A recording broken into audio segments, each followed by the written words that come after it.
and welcome back to the Spiritual Nest, the After Dark edition.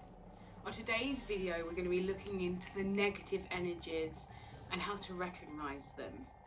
Within this profession you can imagine that I've come across many negative energies in this life. Now there are a few different types of negative energies. The ones that we're going to be focused on in today's video though is the ones that have been earthbound here. When I say earthbound, what I mean is that energies that have visited this plane, you can imagine there are different planes. The likes of demons never visit this plane or have never been what we call earthbound, but the energies that we'll be discussing today have been. So they have people that have lived here and passed on to the other side. I'm going to discuss with you how I identify negative energies that come through to me. If this is something that interests you, don't forget to hit the subscribe button, as we'll be loading up more videos like this in the near future on the After Dark. How I identify negative energies is when somebody comes through to me, if they've managed to get through my gatekeeper, my spirit guide, who is James, it is his job to stop any negative energies coming through, but there are some that slip through, and the way that I identify them is that instant feeling of something not being right. I bet you at home you've had instances where you felt like you've forgotten something, or you know something's just off kilter that day. That exact feeling is the same that I use to identify the energies. So I'll have energies come through to me and they just don't feel right. Remember, what I do is nothing but love, and it's pure and it's goodness. So it's very easy to identify an energy that's come through that's just not that, where they come through heavy and it feels like I've got the weight of the world on my shoulders. Everything that they kind of say to me is very negative, very weighted. I have to protect myself prior. It's my James's job to stop those negative energies to come through, and like I said, he does a fantastic job. He is the gatekeeper. He does prevent any bad energies coming through. But when I have met them in the past, when I feel them, I have to instantly ask them to leave me. I don't want them near me. I don't want them polluting me. I don't want them near my clients. So I have to be very firm and just say, no, I don't want you here. Go, leave. And that's when I'll again kind of bring James in, and he'll be the one that removes the energy from the situation. I'm going to tell you now an example of when I came across a negative energy not very many years ago.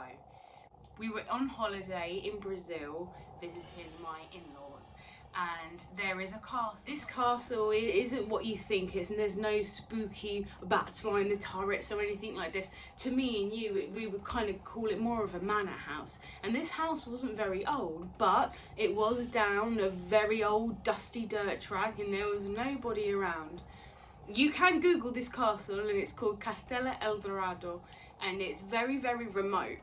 Now, my husband and my mother-in-law and my auntie-in-law, they took me there for a day trip, and I knew nothing about this castle, nothing at all.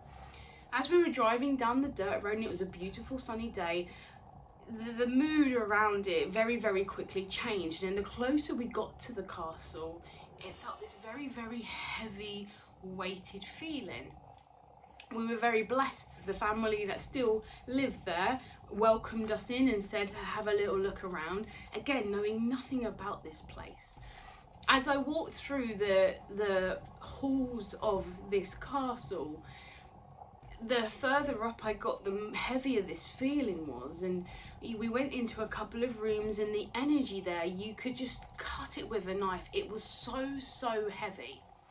This manor house, this castle, had a lot of dark corridors, and despite it being a beautiful sunny day in Brazil, there were rooms that were dark, visually very dark, but again the mood in them was also heavy.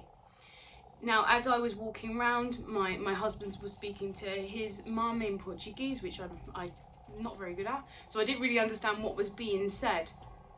And I got to a room, and they all went in, and there was an energy in there, a spirit in there, where the darkness that oozed from them was completely tangible. So much so that I physically couldn't go in the room, and I asked my family to get out as soon as they humanly could, which they did do. This energy that was in there, it was like nothing I had ever come across before. I am not a demonologist. I am not someone that can do exorcisms or anything like that, but I knew that this was far bigger than I had ever met before, ever, and I wasn't about to play with that. As we walked around, we went into another room, and there was again a really, really heavy feeling. And I just said to my husband, I just need to get out, because I could feel this power that was crippling me. It felt like I was being squashed and squeezed.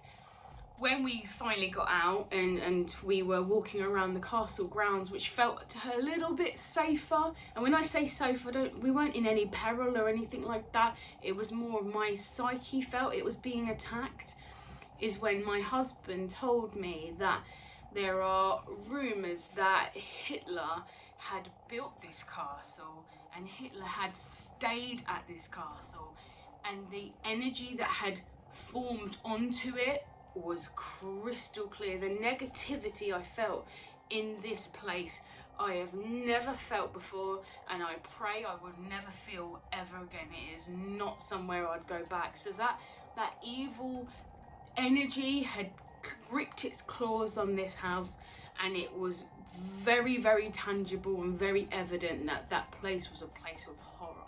So you can imagine, after that experience, after that heavy experience, I had to cleanse myself. I had to get rid of any kind of thing that might have followed me or might have followed my loved ones. And I'm going to quickly go through with you a couple of ways you can cleanse yourself if you believe you've come in contact with a negative energy. The first thing I want you to do, if you come across one, is to walk away as fast as possible. As quick as your little legs will carry you, just get away from that negativity, because the last thing we want is it finding and kind of clenching onto you. You know, it loves to feed off of people's fear, so that's why we just walk as fast as possible.